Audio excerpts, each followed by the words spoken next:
Buenos días, chicas, ¿cómo andan? Bueno, acá estamos. Segundo nivel. Vamos a ver lo que es los procesos de comunicación, las entrevistas, cómo encarar las entrevistas, cómo empezar a recabar la información que nos está dando el consultante, de cómo se siente en el hoy, de sus emociones conscientes. Recuerden que siempre trabajamos sobre las emociones conscientes, que no tenemos que hacer interpretaciones, ¿sí? Estoy un poquito mocosa, pero bueno. Así que vamos a arrancar con los procesos de comunicación. Les voy a leer un poquito. Hay una primera parte, hay una parte en la evaluación. Van a ver que esta vez vamos a ahondar mucho más en las flores. Van a estar como más extensas aún. Y hay una primera parte de la evaluación que van a ser como diagnósticos diferenciales. ¿Qué quiere decir esto? Por ejemplo, nos dice que de Crabapple y Rottweiler, dos flores, ¿no? ¿Qué diferencias hay? ¿Cómo es Rottweiler y cómo es Rottweiler y cómo es Crabapple? ¿Sí? Nos va a ir haciendo como diferenciaciones. Nosotros lo que vamos a comenzar ahora es con la comunicación. Después luego vamos a ir ahondando. Vamos a hacer 3 clases en este video y vamos a hacer otras 3 clases en el próximo video para fluir bien con el segundo nivel. Y en octubre hacemos lo mismo, 3 clases y 3 clases que van todas en un mismo video. Así pueden darle rienda suelta y poder rendir y bueno, y ya tenerlo certificado. Qué lindo. Y bueno, espero que les haya gustado el primer nivel. Así que bueno, vamos con los procesos de comunicación. Y nos dice, en todo campo de acción, ya sea laboral, social o familiar, la comunicación es uno de los más influyentes, importantes y complejos aspectos de las conductas de las personas. La actividad cotidiana de un profesional de la salud y por ende de un terapeuta del sistema Bach está fundamentada en 3 aspectos básicos: el conocimiento, las habilidades propias para aplicar la terapia floral y la comunicación con el consultante. Bien, en la relación con los consultantes, la comunicación es clave: reconocer objetivamente síntomas, signos verbales y no verbales. A esto también le vamos a dar bolilla, a lo que es no verbal, a los silencios, si puede estar nervioso, transpirando, bueno, etc. Bien, no verbales, que alerten algún problema. Bien, ¿qué es la comunicación? Nos dice, esto lo vimos en la escuela: el emisor, el receptor, el mensaje, el canal, ¿sí?, por el cual se transmite este mensaje. Y nos dice, cada uno de nosotros desea en general comunicarse con las personas que nos rodean. Con el fin de lograr esto, emitimos un mensaje o estímulo que puede ser hablado, es decir, verbal, o corporal, como gestos, miradas, etc. No verbal. Ese estímulo será recogido por alguien quien emitirá una respuesta. Comunicar es entonces intercambiar información, es decir, un proceso por el cual el emisor transmite información al receptor. Una relación humana por la cual 2 o más individuos logran entenderse. La interacción debe darse entre 2 o más personas. También los fenómenos corporales, involuntarios, sudor, temblor, será de utilidad para el profesional sanitario, pues con ellos se puede detectar lo que el consultante siente. Entonces, los componentes en el proceso de comunicación: tenemos a un emisor que transmite esta información, el receptor, que es el que recibe esa información, el mensaje es la información en sí, y el canal es el medio por el cual, ya sea verbal o no verbal.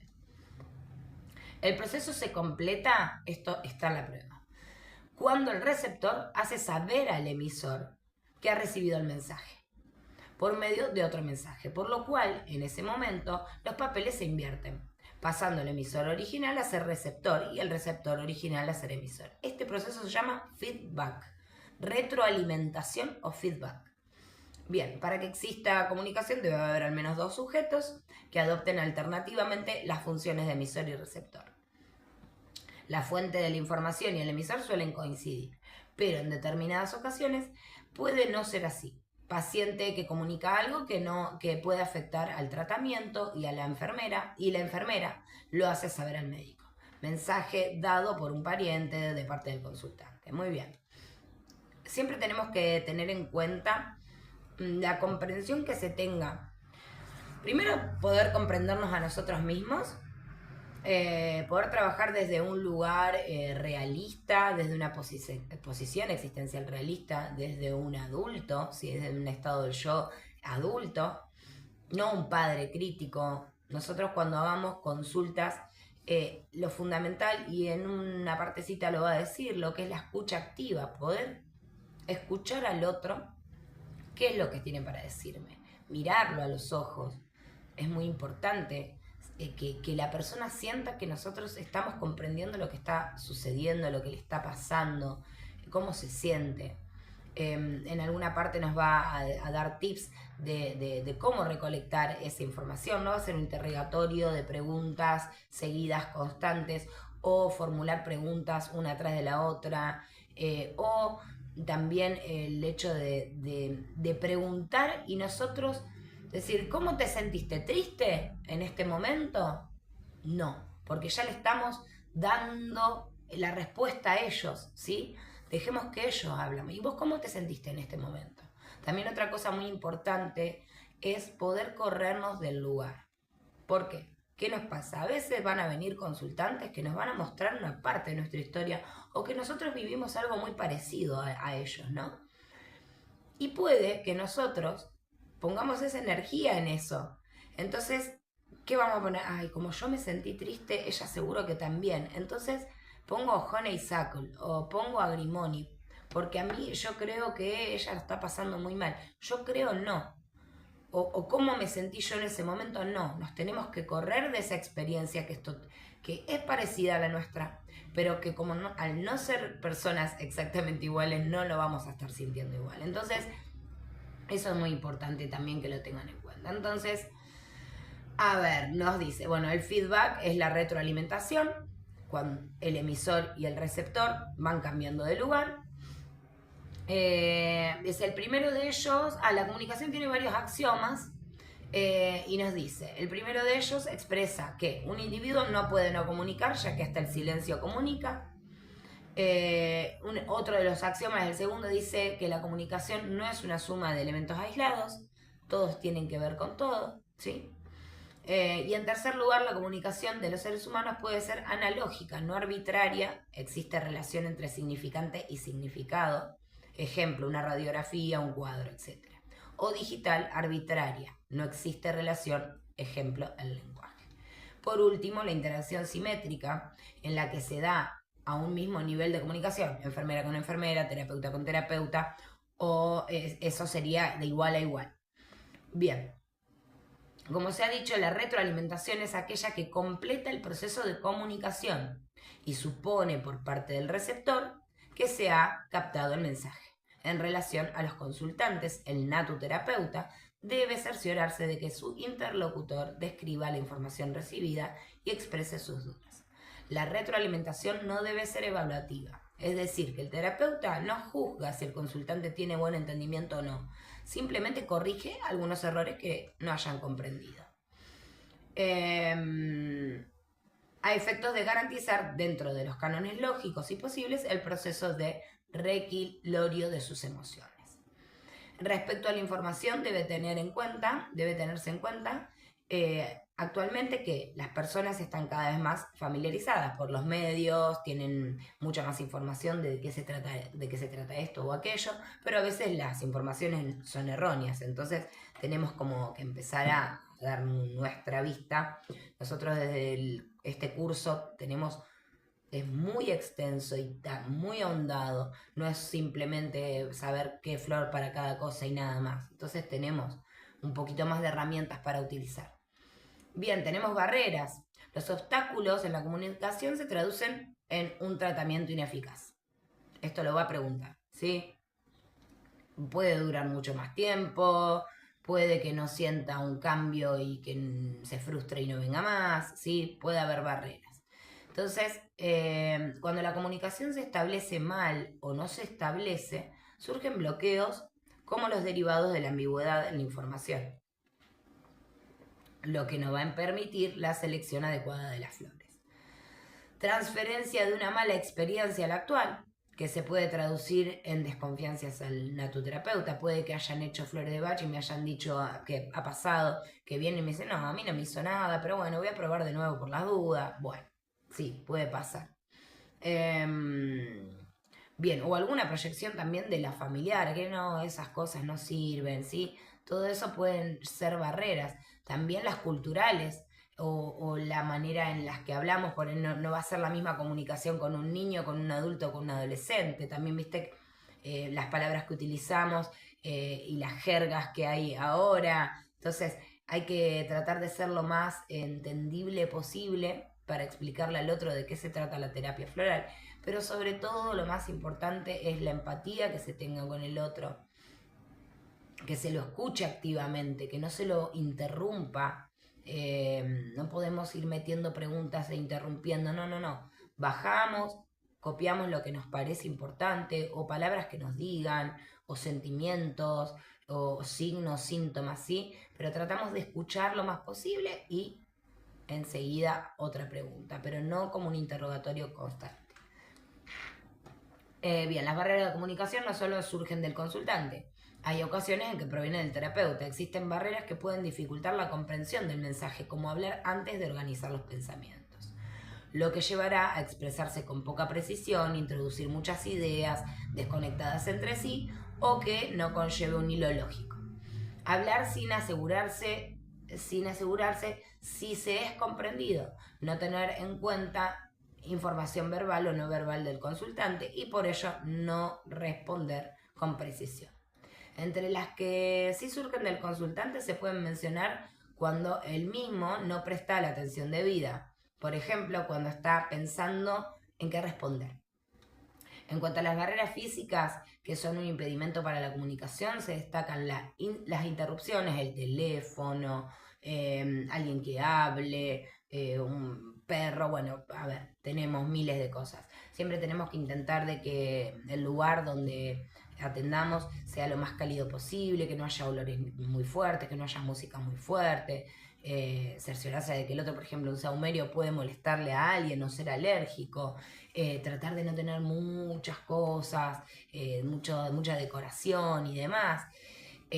Así que bueno, cosas que puedan llegar a distraer al consultante, ¿sí? Más que nada eso. O distraernos nosotros, o tener el teléfono mientras atendemos. Yo siempre bajo el volumen, chau, teléfono afuera, no lo estoy mirando, porque la verdad que eso es horrible. No me gustaría a mí que me lo hagan, ni yo se lo haría a un consultante.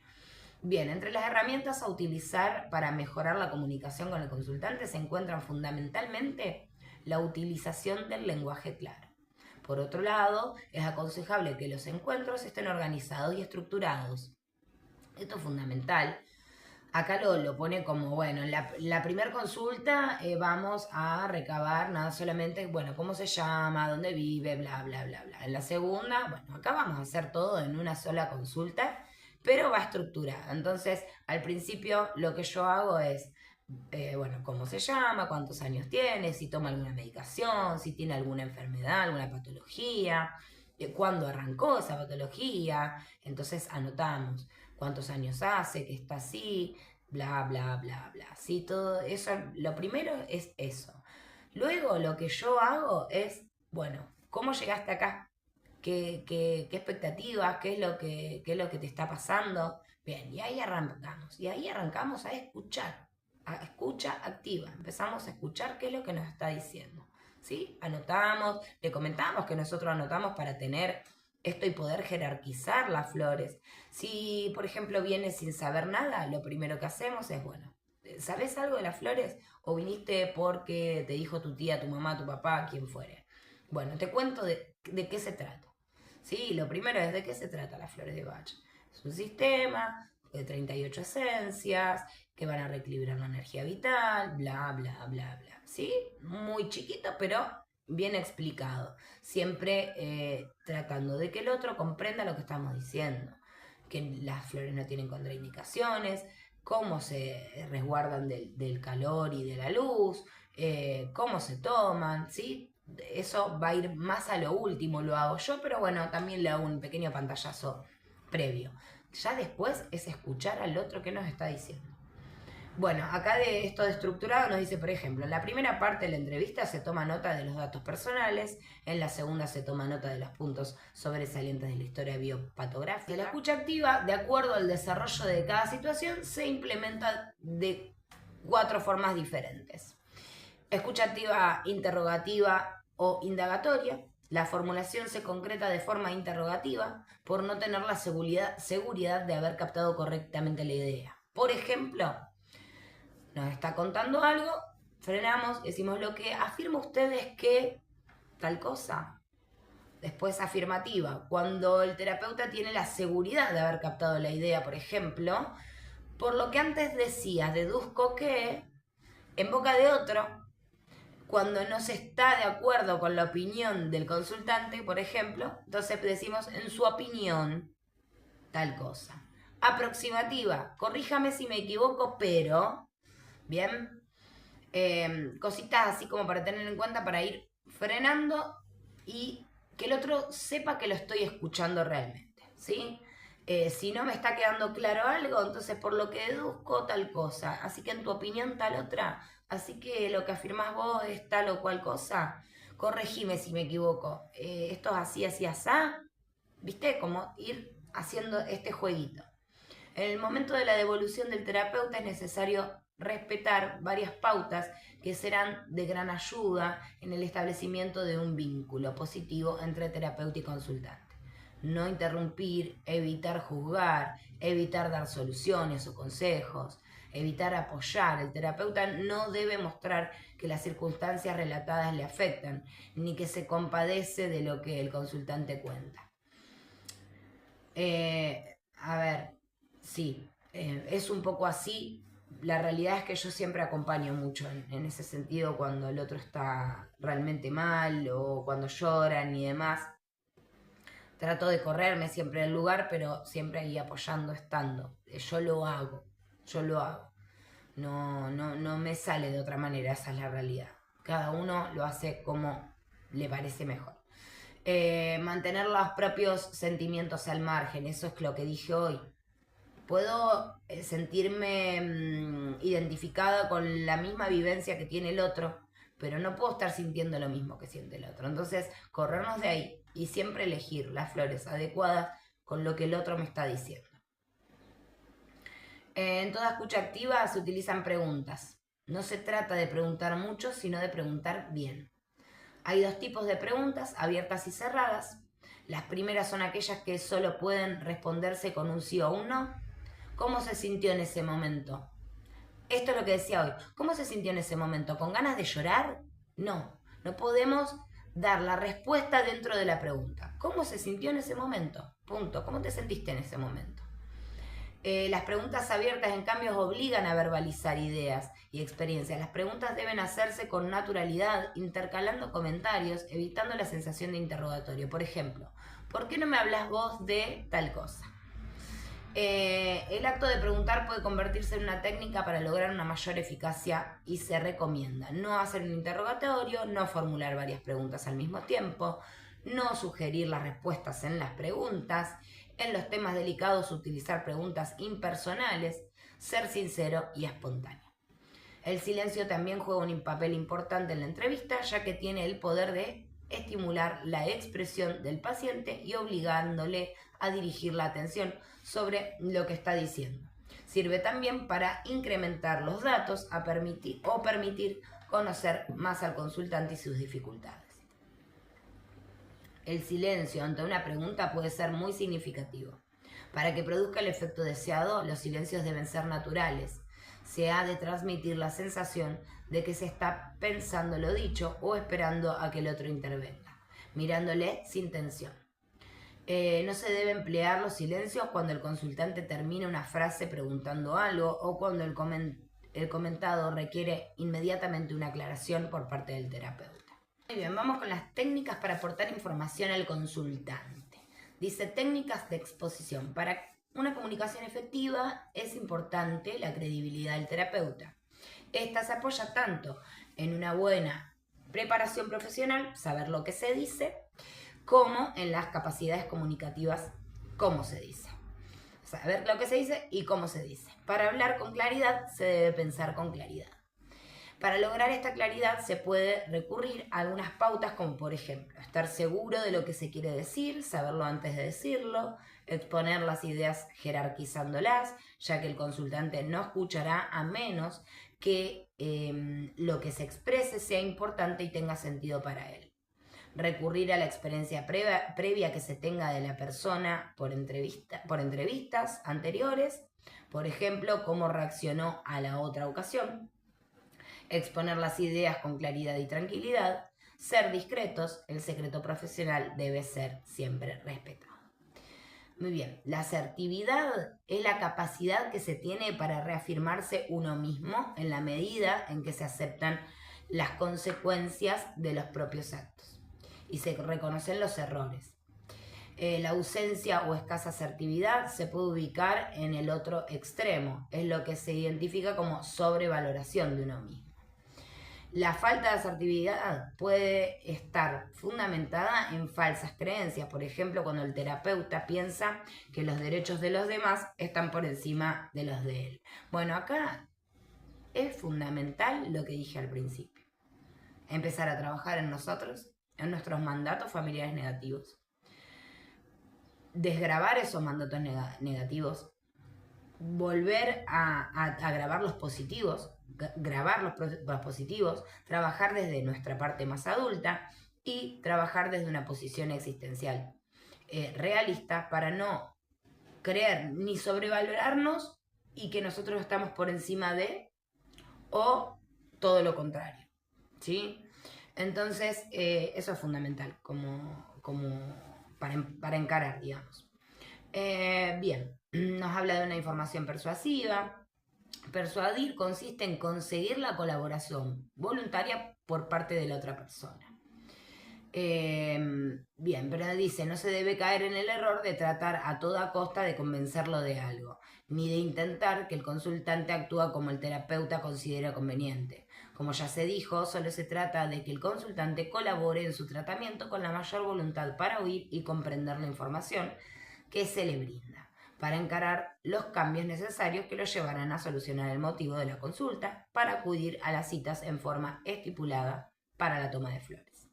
Para que el proceso de persuasión sea positivo, es decir, sin avasallar la libertad del consultante, es necesario obtener y mantener la atención del consultante en el momento en que se le brinda información, para lo que es conveniente comentarle los beneficios y ventajas y las sensaciones positivas que se producirá con el resultado de la toma de flores. Es positivo charlar con el consultante sobre las actitudes que el terapeuta considera razonable y lógica y ofrecerle su propia visión. Además, por supuesto, de escuchar atentamente la descripción de la visión del propio consultante.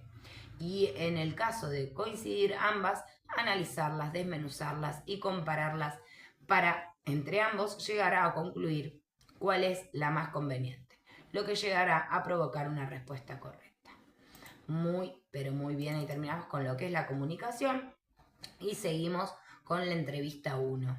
Y nos dice, la entrevista que realizamos desde el rol de terapeuta del sistema Bach es una disciplina que, si bien en algunos puntos parece similar a la efectuada por un psicólogo o homeópata unicista, se diferencia en que nosotros debemos esforzarnos por captar las emociones negativas manifestadas por el consultante. O sea que, tratando el desequilibrio psicoemocional desde una visión humanista y transpersonal, este modelo difiere de la medicina y psicología tradicional. Es distinto. Acá vamos a una parte que está buena que lo escuchen, ya lo hemos escuchado anteriormente, pero vamos a leerlo de nuevo. Según la Asociación Argentina de Terapeutas Florales, no trata al hombre como una entidad física formada por aparatos, sistemas, órganos o tejidos o células, a través de técnicas de diagnóstico y tratamiento orientados hacia la eliminación de la enfermedad que los afecta, ¿sí? Ni tampoco a través de técnicas psicoterapéuticas orientadas a tratar neurosis patológicas con el objetivo de restablecer el equilibrio mental, emocional, al estado natural o que la persona reconozca como normal. Y que no es otra cosa que un estado de neurosis aceptable. El hombre no es solo un cuerpo físico, tampoco un cuerpo, mente y emociones. El hombre es una entidad multidimensional que posee cuerpo, mente, emociones y espíritu. Y este es el hombre que trata la terapia floral. La terapia floral considera al hombre verdadero como una entidad espiritual que se encuentra en el plano de manifestación material en la Tierra, realizando un trabajo evolutivo o de ampliación de conciencia. Y lo que trata es el desequilibrio que se genera entre dos entidades energéticas sutiles. Una, la entidad espiritual del hombre, el alma, y la otra, psicoemocional, la personalidad. El alma y la personalidad tienen que ir ahí, juntitas. Decía el pionero de la terapia floral Edward Bach, el hombre tiene un alma que es su verdadero ser, un ser poderoso, divino, un hijo del creador de todas las cosas, de las cuales su cuerpo, aunque sea el templo terreno de esta alma, es solo un diminuto reflejo.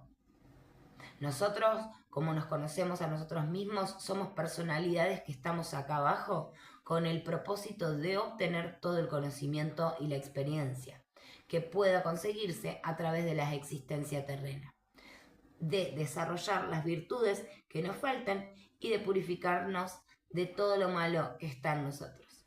Mientras nuestras almas y personalidades estén en armonía, habrá en todo alegría, paz y salud. En cuanto nuestras personalidades se aparten del camino señalado por el alma, ya sea a causa de nuestros deseos mundanos o persuadidos por otros, surge el conflicto. Este conflicto es la causa originaria de la enfermedad y la infelicidad. El abordaje que el terapeuta floral realiza para diagnosticar el conflicto entre el alma y la personalidad, desequilibrios psicoemocionales, que origina con el tiempo la enfermedad, está lejos de la metodología que sustenta la medicina o la psicología occidental. Con esto no estamos diciendo que un médico o un psicólogo no puede ser terapeuta floral. Si enfatizamos que el método científico aprendido en la facultad para la práctica de la profesión no es adecuado para el tratamiento con esencias florales. Por lo que sostenemos enfáticamente que la profesión de terapeuta floral es filosófica y metodológicamente diferente a la de un médico o un psicólogo, reafirmando así uno de los conceptos básicos que sustentan la existencia de la asociación, la práctica de la terapia floral como una opción terapéutica diferente a las convencionales, y la de quien la ejercita, el terapeuta floral como una profesión autónoma. Bien, la primera parte de la entrevista será libre, permitiendo al consultante explicar el motivo de la consulta y explayarse sobre él. No debemos interrumpirlo cuando da rienda suelta a sus sensaciones, emociones o sentimientos, porque estas nos darán la clave de, por un lado, dónde reside el problema y por el otro, cuáles son los aspectos que deberemos luego profundizar. La segunda parte de la entrevista será dirigida con el fin de investigar, mediante un interrogatorio basado en todo lo expresado libremente por el consultante, cuál o cuáles serán las flores más adecuadas. Algunas pautas: no criticar ni condenar jamás los pensamientos, las opiniones o las ideas de los demás. El consultante, además de los remedios, necesita ser comprendido y acompañado durante el proceso. Principios esenciales: profundizar en las causas. Esto está bueno porque el consultante relata signos y síntomas. Los síntomas son las manifestaciones de ese desequilibrio, pero no es el desequilibrio en sí. Entonces nosotros tenemos que ir más allá. Vamos a ir a un ejemplo. Por ejemplo, nos viene una mamá que tiene un niño, que ese niño tiene miedo a los perros, ¿sí? Bueno, nosotros en primera instancia, buenísimo, sabemos que tiene miedo, ¿no? Miedo. Sabemos que hay miedo de origen conocido y desconocido. En este caso es concreto, un miedo a un perro, miedo a un bicho, miedo a la muerte, miedo, sí, es concreto. En este caso, miedo al perro. Bien, vamos a poner Mimulus, sí, buenísimo, genial, ya encontré la flor, perfecto. Pero no profundizamos, entonces vamos a profundizar y ¿Desde cuándo y por qué tiene miedo? ¿Pasó algo que tiene miedo a ese perro? Sí, lo mordió hace un mes atrás y no hay manera, tiene miedo a todos los perros. Bien, entonces, el niño tuvo un trauma y un shock emocional. A ver, Mimulus va a trabajar igual en pos de esa energía, que hay miedo y tratar de pasarlo, traspasarlo al coraje y que el niño pueda seguir adelante y que pueda compartir con animales. Pero va a durar un tiempo y ese miedo va a volver. Entonces, ¿cuál es la flor adecuada? Star of Bethlehem. ¿Por qué? Star of Bethlehem es una flor para traumas y shocks emocionales. Lo que hace Star en su energía es desbloquear eso que nos está bloqueando, ese trauma o ese shock. Entonces va a funcionar perfecto junto con Mimulus. Desbloquea y repara el trauma y Mimulus da el coraje necesario. ¿Sí? Por eso siempre es ir acompañando. Muy bien, sí, tiene miedo, perfecto, pero ¿por qué tiene miedo? ¿Qué pasó en tal etapa? ¿Sí? También puede que sea algo totalmente inconsciente. Star of Bethlehem va a funcionar tanto para traumas conscientes o inconscientes. Esto lo voy a dejar claro. Así que bueno, la cantidad de esencias por preparado siempre es entre 6 y 7 flores, nunca más de 7 flores. Por eso tenemos que jerarquizar y ver exactamente qué es lo que estás sintiendo.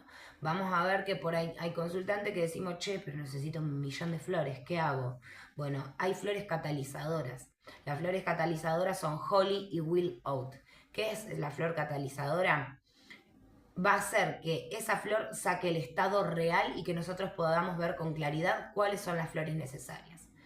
Holly se utiliza como flor catalizadora cuando la persona tiene una personalidad muy irritable o muy activa. Y Willow cuando tenemos personalidades muy pasivas, ¿sí?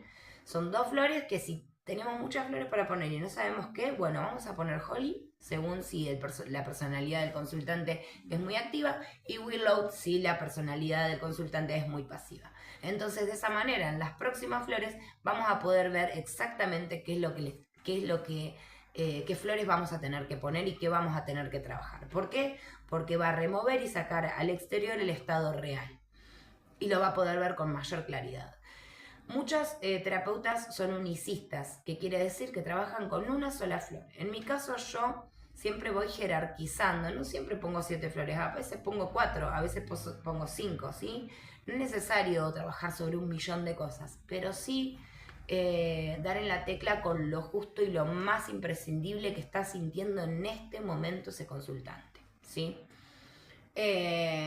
Bien, hay algunos profesionales o terapeutas que usan chestnut wood en las primeras frascos de flores. Yo muchas veces lo pongo. Chestnut wood, más allá de que por ahí el consultante no tenga... ¿Se acuerdan que el chestnut wood es para el aprendizaje? ¿Sí? Chestnut wood va muy apurado y no aprende de sus errores. Chestnut wood puede que el consultante no sea así, pero Chestnut wood hace que se vea mejor lo que le está sucediendo, porque Chestnut wood da como, a ver, no charla mental, sino una reflexión, da una mirada distinta, nos hace como frenar y ver con claridad lo que nos está sucediendo.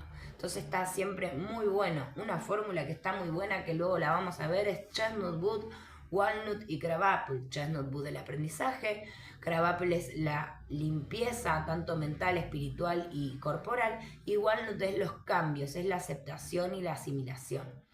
Esas 3 flores se llaman fórmula de amplificación de la conciencia. Por lo general se dan cuando hacemos todo lo que es mandatos familiares negativos, posiciones existenciales, si es que queremos trabajarlos en nosotros o queremos trabajarlos para nosotros. Amplifica la mente, hace ver todo desde otro plano. Es una locura y es hermosa. Bien, no más de 6-7 flores. Si luego de haber desarrollado la entrevista encontramos que nuestro consultante necesita muchas más flores, lo más probable es que no hayamos comprendido. Puede pasar que no hayamos comprendido correctamente y tengamos 200 flores. Pero bueno, acá tenemos las flores catalizadoras que dije. Jerarquización de emociones. No solo debemos establecer un orden de importancia de los conflictos y emociones cuando encontramos que nos hemos pasado del límite de flores a dar, sino en toda situación. Siempre debemos descubrir cuál es el desequilibrio más importante, porque puede ocurrir que las desarmonías secundarias sean solo una consecuencia de la primera. Por ejemplo, un consultante que ha enviudado añora el pasado y no espera ser nuevamente feliz. Lo más probable es que no necesite Honeysuckle, que es para la añoranza, el extrañar y la tristeza, sino Star of Bethlehem, ya que él está pasando por un duelo y no está pudiendo elaborarlo, ¿viste? O procesarlo. Entonces necesite Star of Bethlehem y luego Honeysuckle. Las emociones conscientes, indicaremos remedios para aquellos síntomas y emociones que afloren durante la entrevista. No siempre es necesario que el consultante exprese verbalmente sus sentimientos, ya que en determinadas actitudes esos sentimientos se pondrán de manifiesto en un plano más o menos superficial. Nunca recetaremos para solucionar conflictos inconscientes, aunque nosotros como terapeutas nos demos cuenta. No se debe hacer interpretaciones psicológicas si no se está capacitado y habilitado en este campo que corresponde a la psicología. Muy bien, una vez iniciado el tratamiento, en la medida en que se haya despejado los problemas manifestados conscientemente, irán aflorando los más profundos y podremos paulatinamente ir cambiando las flores, y de esta manera estamos trabajando en el aquí y ahora. Formas de actuar de los remedios florales. Su acción comienza por la superficie, llegando poco a poco a lo más profundo. Es como una cebolla, las capas de una cebolla. Entonces vamos a ir desde el hoy y vamos a ir sacando cada capa y va a ir más profundo. Es decir que, como veíamos en el punto anterior, primero se solucionará lo más evidente. Cuando este primer síntoma desaparezca, dará lugar a que aflore el que estaba taponado inmediatamente abajo. Y así sucesivamente. Acompañemos este proceso con los cambios de las flores adecuadas a cada etapa. El sistema Bach es simple y sencillo, pero la naturaleza humana no. Cabe recordar en este momento cuál es el mecanismo de acción de las esencias florales. La vibración o de las flores, información que está contenida en el agua, actuaría sobre las vibraciones del campo energético de la persona. Los desequilibrios emocionales son rupturas o lesiones de este campo energético. Si la lesión perdura, da lugar a una manifestación psicológica o física, síntoma o enfermedad. Cuando esa ruptura es subsanada por la energía de la flor prescripta adecuadamente, la manifestación desaparece. Si el medicamento no fue bien elegido, esa lesión continuará, pero no debemos temer que la flor mal seleccionada dañe al consultante. Simplemente no va a funcionar porque no está en resonancia con su energía. Y lo que va a pasar es que va a tardar más si no le pegamos justo en las flores, va a tardar mucho más y va a ser todo muy ineficaz y no van a haber cambios y demás. La vibración de ese medicamento no actuará. Si bien no existe la posibilidad de efectos tóxicos, un error de indicación puede demorar un tratamiento. Consideraciones a tener en cuenta. Es esencial comprender la importancia de la entrevista y del vínculo consultante-terapeuta, que se creará, ya que de la sinceridad, honestidad y confianza de este vínculo dependerá que el remedio floral sea correctamente seleccionado. Es importante indicar la combinación de remedios similares a la personalidad del consultante, pero también es muy importante el vínculo que se genera. Por ejemplo, con un terapeuta rígido, le resultaría al consultante sumamente difícil explayarse. Bien, transferencia y contransferencia. En este vínculo también intervienen las emociones y sentimientos del propio terapeuta, pudiendo ocurrir que su sentir le impide identificar la problemática del consultante. Esto es lo que dije hoy con respecto a nuestros sentimientos. Hay que corrernos de ese lugar. Bueno, acá nos da un ejemplo. El asombrarse, no nos podemos asombrar. ¿Sí? No cabe, ¿cómo hiciste esto? Nada. Como terapeuta, nada de los que nos cuenten nos debe provocar asombro o perplejidad. Debemos intentar mantenernos neutrales e imperturbables. Por varios motivos. Puede ocurrir que nos paralicemos o, por el contrario, darle demasiada importancia a absolutamente todo lo que se nos diga, perdiendo así de vista lo realmente importante. El resultado de estas actitudes puede ser dar tantas flores que pierdan su eficacia, hablar demasiado no dando espacio para que se exprese el consultante, no seleccionar correctamente las flores, por nuestro asombro no prestar suficiente atención, no respetar sus tiempos y ritmos. Escuchar adecuadamente. Este es uno de los puntos más importantes a tener en cuenta. Es esencial en el transcurso de la entrevista no solo dejar hablar y respetar, como ya se ha dicho, los tiempos y ritmos del consultante, sino también saber escuchar. En sus palabras estará siempre la clave para comprender la necesidad del otro y para identificar la desarmonía que lleva a la enfermedad. Puede suceder que la verdadera necesidad sea simplemente ser escuchado. En ese caso debemos dilucidar el origen de esta necesidad. Soledad, situación de crisis, necesidad permanente sin importar quién es el interlocutor, etc. Para recomendar la flor adecuada. Como terapeutas no olvidemos nunca que no tratamos a una enfermedad, sino a un ser humano enfermo. Entre terapeuta y consultante se forma un vínculo dinámico que depende de la personalidad o patología del consultante y de lo que esa personalidad o patología despierta en nosotros como terapeutas, como personas. En mayor o menor medida, siempre nos involucraremos con nuestros consultantes.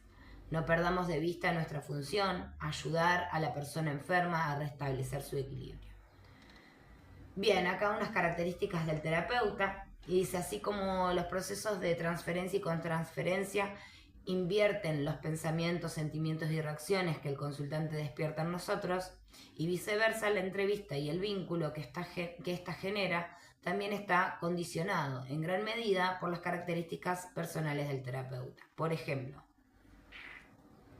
si el terapeuta tiene una personalidad impatience, querrá obtener resultados rápidos, indicando quizás más flores de las adecuadas. Encontraremos placer en atender a determinados consultantes, con otros en cambio nos resultará engorroso, quizá con algunos hasta pesado.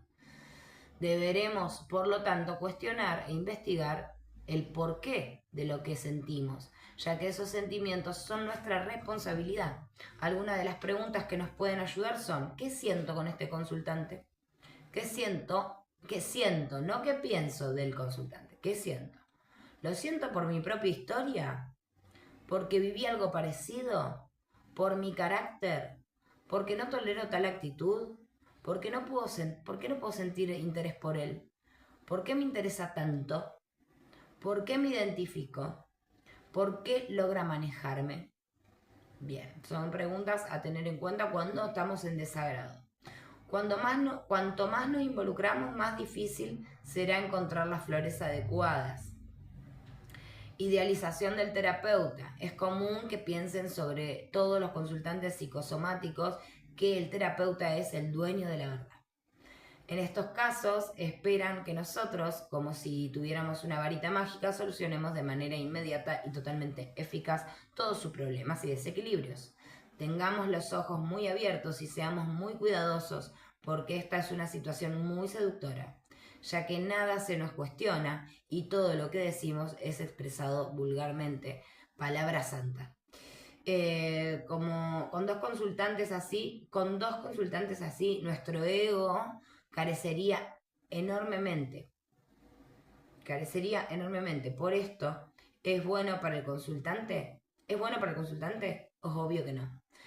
No podemos, esa idealización de que somos dioses, de que no tenemos la verdad absoluta. No, definitivamente no está bueno.